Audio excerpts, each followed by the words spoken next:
Why did this walk remind me of two people going through divorce? The ocean waves, the force of the ocean and the beach and the wall made me think of us humans and our approaches to conflict resolution. This show is about helping people navigate difficult life changes, whether they are tough, shocking, sad changes, or those changes that we badly want to make but we need a push.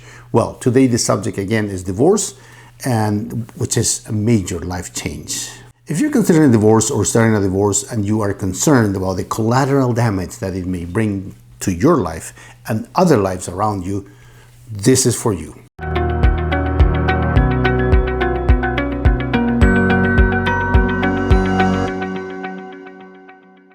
And you are correct in considering that damage, or rather exploring ways to minimize the damage to others and to yourself from this process called divorce. And I say you're right because it is absolutely possible for the exact same divorcing couple to end up with a horrible divorce, an okay divorce, or actually a healthier divorce. The decision to divorce results in one of the deepest life changes a person can make because of its consequences, because they last a lifetime.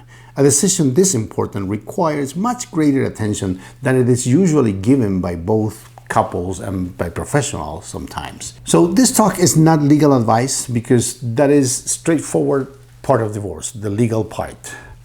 This is more about those things that last a lifetime.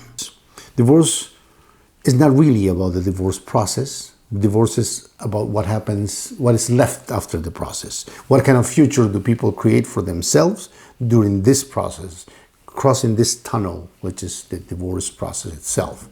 And the difference in approach makes all the difference in the world, both for the process itself and for the future of both people involved. And after walking a mile or two watching the waves break against the wall, I eventually approached the area without the wall, without the boardwalk, the malecon. And there was beach, and I was walking on the sand. And I got this interesting sensation that reminded me of what like I said before, of how we tackle conflict. Experiencing the contrast between the two forms of coastal transition, ocean meets land, that kind of transition. And for whatever reason, it made me think of us, humans, and how differently we can approach something that comes to us with force. And I see this with my clients every day. How do we receive hard moments, challenges, this transition, the wave, the wall, the beach?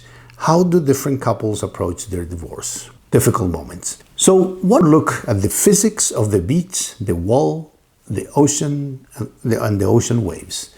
The beach plays an important role in coastal ecosystem. It provides wave dissipation. It dissipates the force of the wave as it buffers the extreme force of the water.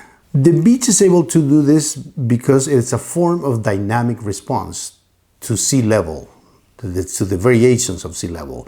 In other words, it's naturally ready to take small waves and larger waves. That's why it's called dynamic, I guess. On the other hand, another way to produce wave dissipation is a wall, the concrete wall that simply fights the ocean waves force with force. But let's go back to my work. The wall approach belongs to those who may have certain sense of power advantage in the conflict. Could be the man, could be the woman, the one who says it's my way or the highway. So once the divorce process starts to roll, this rigid party, like the concrete wall, takes a hard stance. No agreement is possible in negotiations. Even things that are actually quite advantageous for this person are rejected on principle. I'm going to make this hell. That is the philosophy behind. The wall in a divorce process is surely responsible for more and more attorney's fees. What would cost $1,000 becomes 10, becomes 20, and sometimes astronomical. And only a judge will stop this nonsense. But the judge happens to be not at the beginning. The judge is at the end of the road. So plenty time, plenty roads to travel with this nonsense, making life very difficult for both parties. I don't negotiate, I don't compromise, I don't care what happens on the other side of this table. I'm a wall, I'm a concrete wall. Well, divorce is harsh for both spouses. When one of the two uses the wall approach, life is really made miserable for both. And sometimes that's what the person wants. That's what the person wants to create, misery for both. There are a lot of emotions and feelings in a divorce. You can't, I'm not judging that. It's very unlikely, however, that this person can create that, then pull off a relatively healthy divorce. The wall person is normally angry, full of rage, poison, and sometimes, in fact, most of the times, we do have reasons to be angry in this context, but the approach will leave more scars, and the worst loser in the long run is actually the person who has the rigid approach, the wall approach. Why? Because the ocean waves, just like the ocean waves eventually win the wall, concrete cracks open. It needs repairs, rebuilding, and humans are not made out of concrete. We are a lot more fragile than the wall, especially inside and outside. So the consequences show up sooner or later. It could be 5, could be 10 to 20 years. Having had such a destructive approach to this already difficult period will have many psychological repercussions. It will destroy even more relationships than those inevitable ones. The view of life will turn a person bitter, and no one enjoys bitter company. So how can you be the beach and not the wall? Remember, the beach is a dynamic response. And dynamic means it's not rigid. It adapts and takes the waves with more or less distance. The beach approach is the intelligent approach to the divorce. You pick your fights.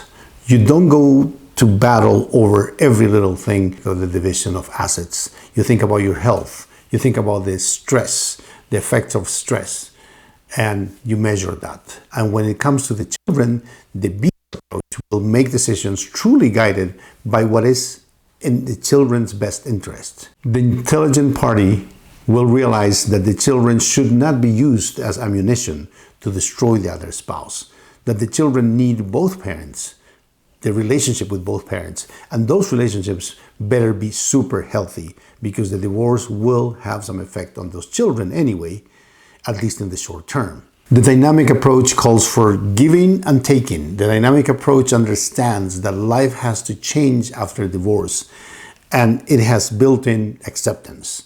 It has room to accept hard blows, like the sandy beach. Divorce is not about winning or losing.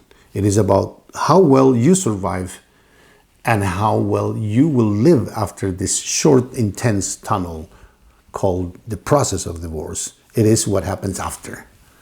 So try to look far into the future while you're crossing this difficult moment, this tunnel, this ugly tunnel. Keep your integrity. Don't betray yourself by doing things or saying things that you will regret eventually, or consequences that you will carry like a bag full of rocks on your back for many years to come. And most importantly, save those around you, especially your children, other family members, even your spouse's family. Years down the road, you don't know. They may be in your circle of friends. Don't make your divorce an explosion. Make it a surgery.